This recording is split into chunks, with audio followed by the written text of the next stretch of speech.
Wanted to just share with you, I'm really excited about the workbook study that's coming up. And some of you have asked me questions about how do I know if I'm ready to lead a group? And I can tell you this is really important. Sure, it's ideal if you have been in Thin Within for a while doing the principles and you've released all your extra weight and you've kept it off. That sounds like the ideal story.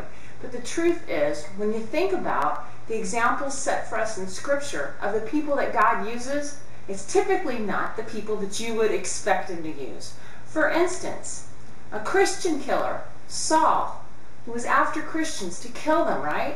And God stops him in his tracks and calls him to become the first and the primary Christian missionary of the first century. It's astonishing. He didn't get his act together first before Jesus called him.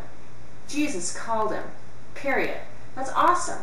Another consideration, another example for us from Scripture, is Solomon. Solomon was a wise king, yes, but he had over 700 concubines. And yet God used him to write to all of us who would read the Bible over time about the wonders of marital fidelity, of having one love. In the Song of Solomon, nobody would argue that that's a most amazing bit of poetry about loving one person. So it's interesting. We could go on with other examples, but those are just two off the top, let alone all of the disciples that Jesus called the apostles.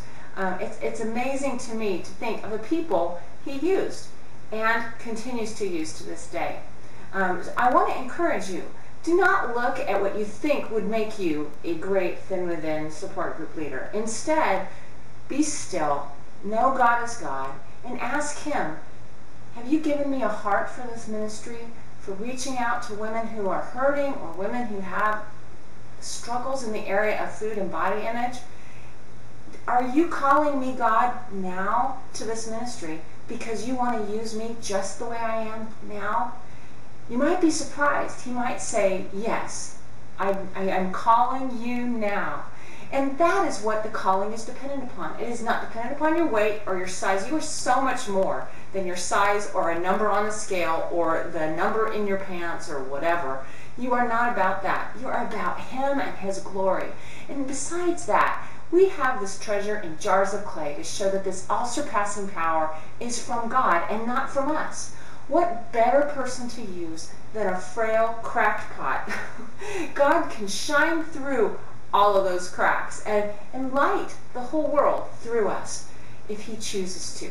So the question is, my friend, is he calling you? And I would be willing to bet that if you're even looking at this video, there's something in you that thinks he might be.